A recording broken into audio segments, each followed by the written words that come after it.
Oi, pessoal! Você já viu seu filho dizer assim: eu sabia que esse brinquedo era legal, mesmo que ele nunca tenha brincado, usado antes? Ou então, tá vendo? Todo mundo tem, eu tinha razão. Essas frases não são teimosia ou coisa que a criança inventa. Elas revelam um mecanismo sutil e muito poderoso do nosso cérebro: o viés da confirmação. Quer saber mais sobre isso? Então, vem comigo!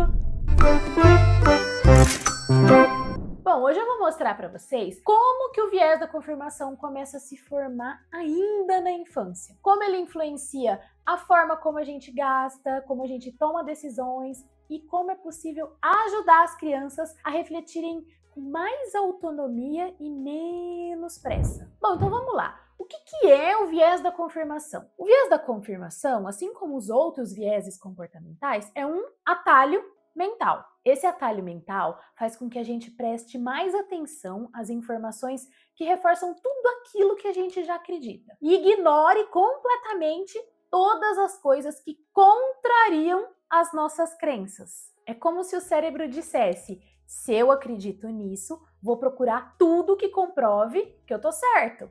Vou fechar os olhos para o resto. Nos adultos, isso aparece em decisões de compra. Tipo assim, comprei esse produto porque eu li que era ótimo, maravilhoso. Mas na hora de pesquisar, a pessoa ignorou completamente os comentários negativos. Já nas crianças, isso se manifesta quando elas querem acreditar que o desejo delas já é certo, é certeiro. E qualquer sinal que dá uma confirmadinha ali nessa vontade passa a ser uma coisa incontestável. Ainda está muito abstrato, muito teórico, então vamos lá. Onde que isso vai aparecer no dia a dia? Imagina que a criança quer um brinquedo novo. Aí ela vê dois amigos com o mesmo brinquedo e pronto. Já é o suficiente para provar para ela que ela precisa daquilo. E diferente do efeito manada, que é porque todo mundo está fazendo, o viés da confirmação tem a ver com a nossa percepção de que a gente precisa, de que aquilo é bom, de que essa decisão é boa, e a gente não precisa que todo mundo esteja fazendo.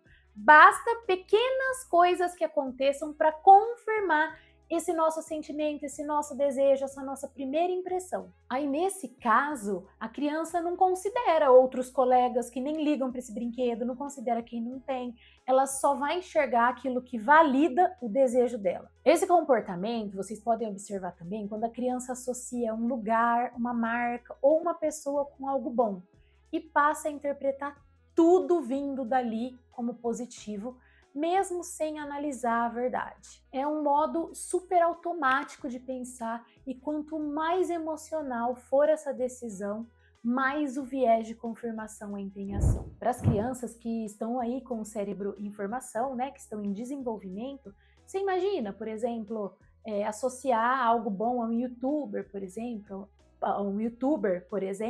tudo que vem dele, ela já vai ter a tendência de buscar referências que confirmam que aquilo é bom, de desejar aquilo. Olha como isso é perigoso. E é justamente aqui que a educação financeira infantil precisa entrar, mas com profundidade.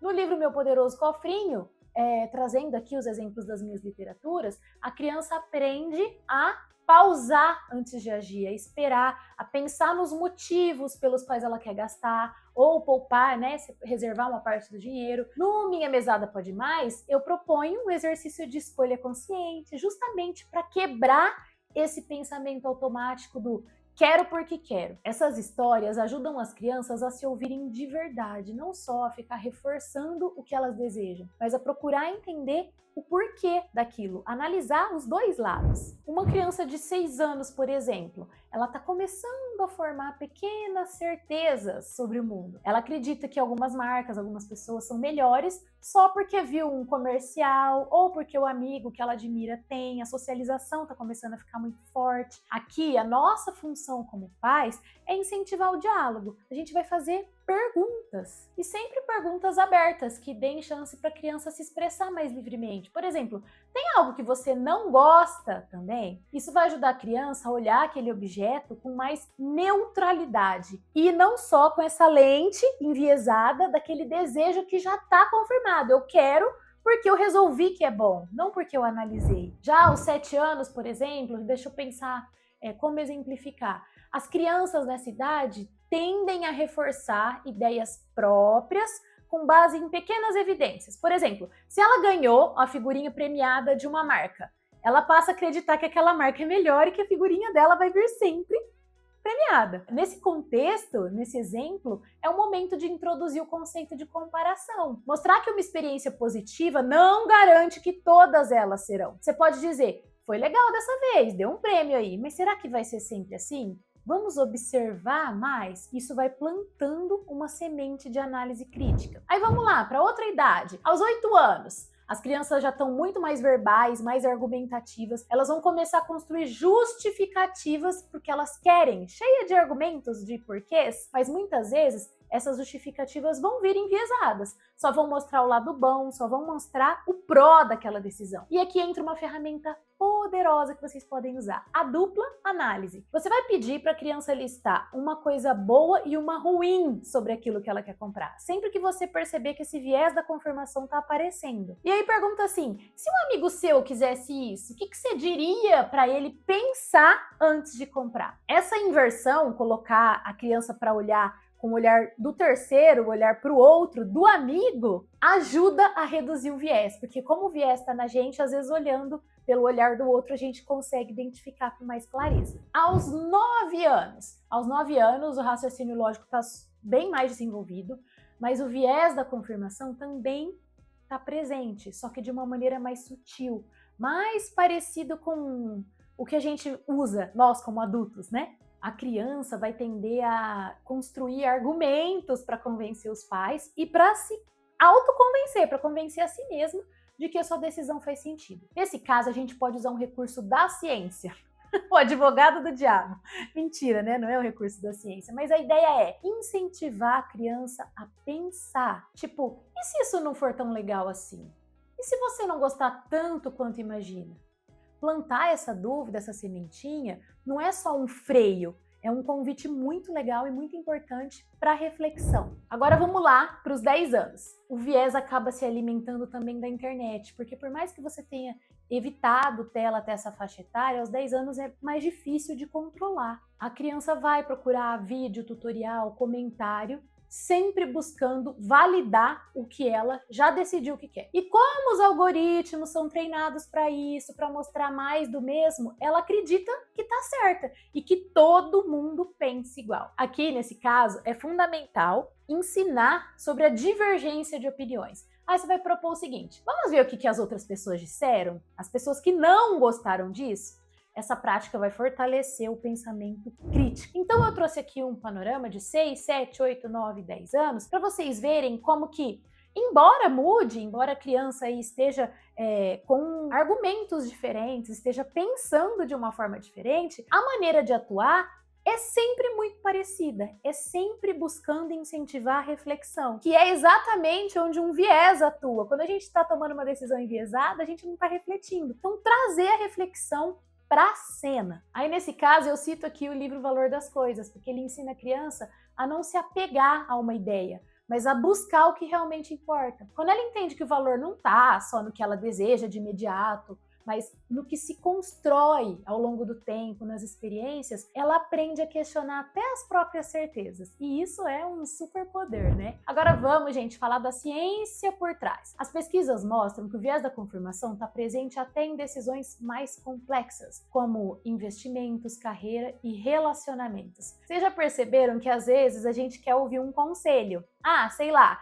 eu tô no relacionamento e eu quero largar da pessoa. Eu vou falar justamente com aquela amiga que vai me aconselhar a largar da pessoa. Se não, se eu quero me manter nesse relacionamento, eu vou falar com aquela amiga que vai tender a concordar com aquilo que intimamente eu já decidi. E isso não está no nível consciente, a gente faz isso o tempo todo. Com investimentos, a mesma coisa. Muitas vezes a pessoa toma uma decisão de investimento baseada no viés da confirmação. Ela simplesmente acredita que aquele investimento vai ser algo bom para ela, não pesquisa a fundo, e aquilo que ela pesquisa é só para validar o quão bom aquilo é, para reforçar uma decisão que ela já foi tomada. Tá vendo como é perigoso? A gente sai do racional? Se a gente não aprende desde cedo, ou seja, a partir da infância, a olhar os dois lados de toda a escolha, a gente vai sempre buscar provar que a gente tá certo. mesmo quando a gente está tomando uma decisão equivocada. E o pior, a gente acaba repetindo isso com dinheiro, compras, consumo, escolhas emocionais. Por isso, quanto mais cedo a gente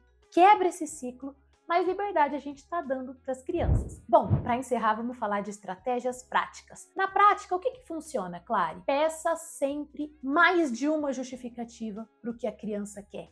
Esse é o primeiro. Segundo, proponha que ela imagine outros cenários, pelo menos 3, mas se possível múltiplos cenários. Se ela tiver, se ela não tiver e se o item nem existisse, como que isso vai afetar na vida dela? Ou então, se o amigo tiver, você vai fazendo essas projeções. Terceira dica prática, valorizar quando a criança muda de ideia com argumentos, não tratar como fraqueza, mas incentivar, reforçar esse tipo de ação, né? Como inteligência emocional, que de fato é. Essas pequenas ações, elas vão formando um pensamento mais claro e menos influenciado. Bom, terminamos o conteúdo desse vídeo, né? Muito legal falar de viés. A gente vai completar a série aí, vem muito mais por aí. E para encerrar, eu digo para vocês assim, é muito confortável a gente confirmar aquilo que a gente já acredita, né? Não é legal? É confortável. Você não precisa ficar se questionando, problematizando muito. A gente acaba ficando na nossa zona de conforto. Mas quando a gente aprende a refletir sobre o que a gente sente, a questionar isso,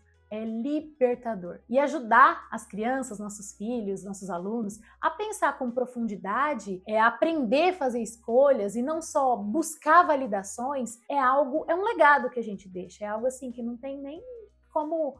é algo de muito valor, né? Não tem preço, tem valor. Então me conta aqui nos comentários. Seu filho já insistiu em alguma coisa com aquele famoso "ai, eu sabia", "ai, é ótimo"? Eu quero saber como que você lida com isso aí na sua casa, porque a sua história pode abrir os olhos de muitas outras famílias, tá bom?